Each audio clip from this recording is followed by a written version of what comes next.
Like, share, subscribe and comment, साथ में bell icon दबाना बिल्कुल ना भूलें। गुड आफ्टरनून फ्रेंड्स, आज हम बात करेंगे पाकिस्तान की अर्थव्यवस्था के बारे में। बात कि पाकिस्तान की अर्थव्यवस्था किस कदर नीचे जा रही है, क्या वो डिफ़ॉल्ट होने के कगार पे है। तो आइए इस पर हम बातचीत करते हैं। बढ़ती राजनीतिक और सुरक्षा अनिश्चितता के बीच पाकिस्तान का आर्थिक संकट गहराता जा रहा है। हालांकि देश इस महीने की शुरुआत में एक डिफ़ॉल्ट को टालने में कामयाब रहा, लेकिन आर्थिक मोर्चे पर चुनौतियां कई गुना बढ़ रही हैं, क्योंकि विदेशी मुद्रा भंडार पाकिस्तान का जो है 5.6 अरब डॉलर से कम हो गया है। दिवालियापन का डर ही बढ़ा रहा है। देश को इस वित्तीय वर्ष में 30 बिलियन डॉलर से अधिक के लोन चुकाने होंगे। पाकिस्तान का बेंचमार्क केएससी आज 1100 से अधिक अंक टूट गया, जो निवेशकों के बीच घबराहट जैसी स्थिति को दर्शाता है। स्थानीय समाचार पत्र डॉन के अनुसार दलाल सिक्योरिटीज़ के सीईओ सिद्दीकी दलाल ने कहा कि सूचकांक कई कारणों से गिर गया, जिसमें पंजाब और खैबर पख्तूनख्वा विधानसभाओं के विघटन का डर और बढ़ते राजनीतिक टकराव शामिल थे, जिसने निवेशकों के विश्वास को नुकसान पहुंचाया था। इसके अलावा अगस्त में फिर से शुरू किए गए ऋण कार्यक्रम के लिए अंतर्राष्ट्रीय मुद्रा कोष की नवीं समीक्षा में देरी प्रमुख कारणों में से एक है। अब पाकिस्तान देखिए कि डिफ़ॉल्ट स्टेज पर है, क्योंकि अगर पाकिस्तान डिफ़ॉल्ट होता है तो वहाँ सिविल अनरेस्ट होने के भी चांसेस बढ़ जाते हैं। साथ साथ हम एक चीज़ ये भी नोट करें कि पाक का इसमें डिफ़ॉल्ट ट्रस्ट जो है 94% हो चुका है। अब हम ये जानें कि डिफ़ॉल्ट का मतलब क्या है। डिफ़ॉल्ट चांसेस का मतलब है कि जो हमारे रिपेमेंट्स हैं, अगर हम उसे सर्टेन टाइम पीरियड में रिपे नहीं कर पाएंगे तो हमारे लिए डिफ़ॉल्ट हो जाता है। और डिफ़ॉल्ट ज़्यादातर जो है बॉन्ड्स में होता है। अब डिफ़ॉल्ट क्या होता है, अब इसके बारे में थोड़ा सा हम और समझ लें। डिफ़ॉल्ट क्या होता है, अगर आपने लोन लिया है 6 या 7 साल पीरियड के लिए और उसको नहीं देते हैं और एक भी पेमेंट को स्किप कर जाते हैं तो आप डिफ़ॉल्ट में आ जाते हैं। अब इसलिए जो है पाकिस्तान को अपने जो टाइम पीरियड बना हुआ है उसके हिसाब से उसको लोन को चुकता करना ही पड़ेगा, नहीं तो वो डिफ़ॉल्ट में आ जाएगा। पाक को जो है 74 बिलियन नेक्स्ट 3 ईयर्स में चुकता करने हैं। 22 बिलियन जो है उसको इस साल पेमेंट करना था, जिसमें से उसने कुछ पेमेंट तो कर दिया है। 16 बिलियन अभी जून तक उसको देने हैं। और अभी देख रहे हैं कि आईएमएफ और चाइना भी इनसे टॉक नहीं कर रहे हैं पाकिस्तान से, तो इस वजह से भी जो है इनके लिए मुश्किलात बढ़ी हुई हैं, क्योंकि चाइना सोच रहा है कि पहले आईएमएफ से ये लोन ले लें तो तभी वो उस पाकिस्तान के साथ कुछ बात करेगा। अभी उधर देखिए तो सऊदी ने भी जो है 3 बिलियन डॉलर तो दिए हैं और पाकिस्तान ने उनसे बात करी है तो उसने जो है 1 साल का रोल ओवर दे दिया है कि 1 साल बाद वो दे सकते हैं। अब जो है चाइना ने भी जो है किसी तरह से मान के 3 बिलियन जो दिए थे डॉलर 3 बिलियन डॉलर दिए थे उसको भी नेक्स्ट ईयर के लिए रोल ओवर कर दिया है। पर ये चीज़ तो है कि आर्थिक स्थिति पाकिस्तान की इतनी ख़राब हो चुकी है कि वो एक डेब्ट ट्रैप में फंस चुका है। अब उसको एक तरह से क्या करना है कि रीस्ट्रक्चरिंग में जाना ही होगा। अगर वो रीस्ट्रक्चर नहीं करता तो डिफ़ॉल्ट अगर अपने को घोषित करता है तो उससे अपने देश की जो क्रेडिबिलिटी है वो ख़त्म हो जाती है। तो इस समय जो है टोटल डेब्ट जो पाकिस्तान पे है 130 बिलियन है, जिसमें प्राइवेट सेक्टर भी है और गवर्नमेंट का भी है। तो प्राइवेट सेक्टर का तो जो है वो करीब करीब 30 बिलियन है और गवर्नमेंट का अकेला 100 बिलियन डॉलर जो है बाहर के देश पे कर्जा है। पाक को जो है 74 डॉलर जो है बिलियन डॉलर जो है 3 साल के अंदर वापस करना है। और वो उसके लिए अगर वो नहीं करता तो उसको रिस्ट्रक्चरिंग में जाना ही पड़ेगा।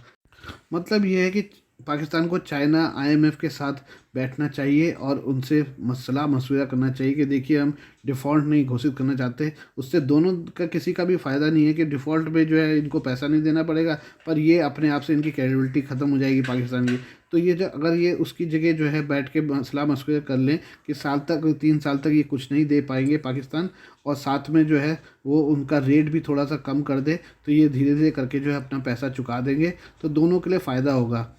इस लोन के कारण उसकी इकनॉमी जो है वो पाकिस्तान की ख़राब हो रही है दिन प्रतिदिन, और वहाँ भी एक टाइप का रिसेशन आ रहा है।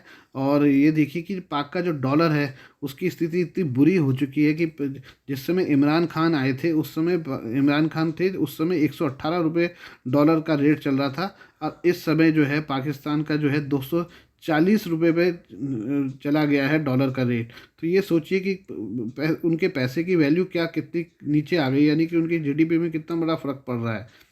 और अब पाक में डॉलर की स्थिति ये है कि उनके पास जो है बचा हुआ है जो है वो 5.6 बिलियन डॉलर ही बचा है, और वो इस स्थिति में नहीं है कि वो किसी को भी डॉलर दे सके। अब डॉलर देने के लिए नहीं है तो इसलिए क्या है कि लेटर ऑफ क्रेडिट भी नहीं खुल रही है और उनका सामान इंपोर्ट होने और एक्सपोर्ट होने में भी बड़ी दिक्कत आ रही है। अब वो उनको सामान अपना इंपोर्ट करना है तो लेटर ऑफ क्रेडिट तो उनको देना ही पड़ेगा।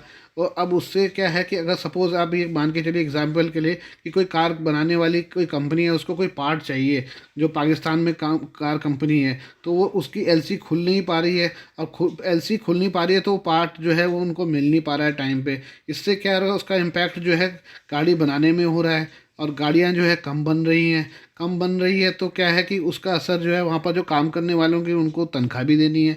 अब वो जब काम ही नहीं है, गाड़ियों का जब इतनी बनी नहीं है, और ऊपर से रिसेशन सा है पाकिस्तान में, तो कोई ख़रीद भी नहीं रहा है।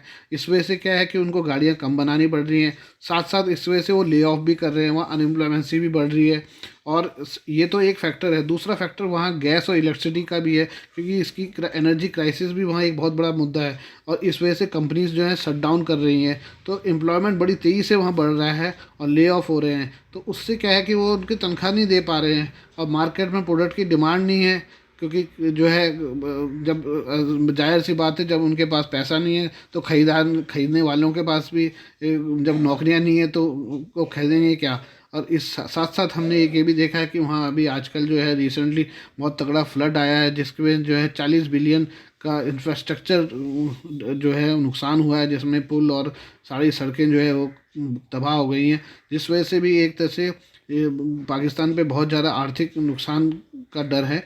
इन सब चीज़ों को मिला के कि इंफ्रास्ट्रक्चर का दबाव, फ्लड का दबाव, और साथ में जो है आईएमएफ का दबाव, इन सब की वजह से भी वह पाकिस्तान में महंगाई बढ़ गई है। और जो है ये देखने को मिल रहा है कि वहाँ तेल आटा सब महंगा हो गया है। फिर पब्लिक क्या करती है, पब्लिक जुड़ती है किसी ऐसी पार्टी के साथ कि जो नारे देती है कि हम सस्ताई लाएंगे। इससे क्या है कि पब्लिक का एक धड़ा जो है उस तरफ चले जाता है, जो नेता ऐसे भाषण देते हैं, और उससे क्या होता है फिर अब अनस्टेबिलिटी स्टार्ट हो जाती है।